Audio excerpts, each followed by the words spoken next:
कृष्ण कहते हैं, जब अधर्म अपनी सीमा पार करने लगता है तब पहले शांति का मार्ग अपनाया जाता है, और जब वह भी असफल हो जाए तब धर्म की रक्षा के लिए युद्ध आवश्यक हो जाता है। नमस्कार दर्शकों, आप देख रहे हैं भक्ति की कहानियाँ, जहाँ कथा नहीं अनुभव होता है। आज की कहानी है कृष्ण शांति दूत बनकर क्यों गए।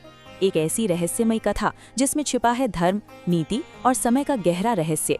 युद्ध से पहले की शांति। कुरुक्षेत्र, जहाँ इतिहास लिखा जाना था, लेकिन उससे पहले एक आखिरी प्रयास किया गया, शांति का प्रयास। पांडव और कौरव आमने सामने थे। युद्ध लगभग निश्चित था, लेकिन फिर भी श्री कृष्ण ने सोचा, क्या युद्ध को टाला जा सकता है? क्योंकि युद्ध का अर्थ था विनाश, मृत्यु और अपार पीड़ा। पांडवों का अधिकार। पांडवों के साथ अन्याय हुआ था, उनसे उनका राज्य छीना गया, द्रौपदी का अपमान हुआ, वनवास दिया गया। फिर भी पांडव युद्ध नहीं चाहते थे। युधिष्ठिर ने कहा, हमें हमारा अधिकार मिल जाए तो हम शांति चाहते हैं।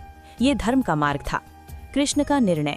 तब श्री कृष्ण ने एक महत्वपूर्ण निर्णय लिया, मैं स्वयं शांति दूत बनकर जाऊंगा। क्यों? क्योंकि वह जानते थे, अगर अंतिम प्रयास भी न किया जाए तो युद्ध अधूरा रहेगा। श्री कृष्ण कहते हैं, धर्म का पालन केवल युद्ध से नहीं बल्कि शांति के हर प्रयास से होता है।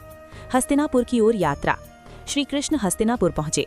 महल में उनका भव्य स्वागत हुआ, लेकिन उनके मन में केवल एक ही उद्देश्य था, शांति स्थापित करना। सभा में उपस्थित थे धृतराष्ट्र, भीष्म पितामह, द्रोणाचार्य और दुर्योधन। शांति का प्रस्ताव। सभा में श्री कृष्ण ने कहा, पांडव केवल 5 गांव चाहते हैं, उन्हें उनका अधिकार दे दो। ये कोई बड़ी मांग नहीं थी, ये केवल न्याय की पुकार थी। सभा में सन्नाटा छा गया। भीष्म और विदुर जानते थे, कृष्ण सत्य कह रहे हैं। दुर्योधन का अहंकार। लेकिन दुर्योधन का अहंकार आसमान छू चुका था। उसने कहा, मैं सुई की नोक जितनी भूमि भी नहीं दूंगा। यही वो क्षण था जहां शांति की आशा टूटने लगी। श्री कृष्ण शांत रहे, क्योंकि वह जानते थे अहंकार सत्य को सुन नहीं सकता। कृष्ण को बांधने का प्रयास। दुर्योधन ने एक और मूर्खता की। उसने सोचा, अगर मैं कृष्ण को बंदी बना लूं तो सब कुछ मेरे नियंत्रण में होगा। उसने सैनिकों को आदेश दिया, कृष्ण को पकड़ लो। लेकिन क्या कोई भगवान को बांध सकता है? विराट रूप का दर्शन। तभी श्री कृष्ण ने अपना विराट रूप दिखाया। उनके शरीर में संपूर्ण ब्रह्मांड दिखाई देने लगा। सूर्य, चंद्रमा, आकाश, अग्नि, देवता भी उस रूप को देखकर स्तब्ध रह गए। सभा कांप उठी। ये केवल शक्ति का प्रदर्शन नहीं था, ये सत्य का दर्शन था। धृतराष्ट्र ने कहा, हे कृष्ण, मुझे भी यह रूप देखने की शक्ति दो। और कुछ क्षणों के लिए उन्हें दिव्य दृष्टि मिली। अंतिम चेतावनी। श्री कृष्ण ने कहा, दुर्योधन, अभी भी समय है, शांति को स्वीकार कर लो। लेकिन दुर्योधन का उत्तर वही था, अहंकार। और उसी क्षण युद्ध निश्चित हो गया। युद्ध क्यों आवश्यक हुआ? अब प्रश्न उठता है, कृष्ण शांति दूत बनकर क्यों गए? क्योंकि वह दुनिया को यह दिखाना चाहते थे कि धर्म हमेशा पहले शांति का मार्ग चुनता है। युद्ध अंतिम विकल्प होता है, और जब अधर्म नहीं मानता तो उसका अंत निश्चित होता है।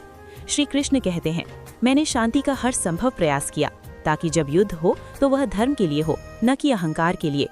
कहानी का सार। ये कथा हमें सिखाती है, हर विवाद का समाधान पहले शांति से खोजो। अहंकार सबसे बड़ा बाधक है, और जब सत्य को ठुकराया जाता है तो परिणाम विनाश ही होता है। कृष्ण का शांति दूत बनना सिर्फ एक प्रयास नहीं था, ये एक संदेश था, मानवता के लिए, हर युग के लिए। तो दर्शकों, ये थी कहानी कृष्ण के शांति दूत बनने की। एक ऐसी कथा जो हमें सिखाती है कि सच्ची शक्ति युद्ध में नहीं बल्कि शांति स्थापित करने में होती है।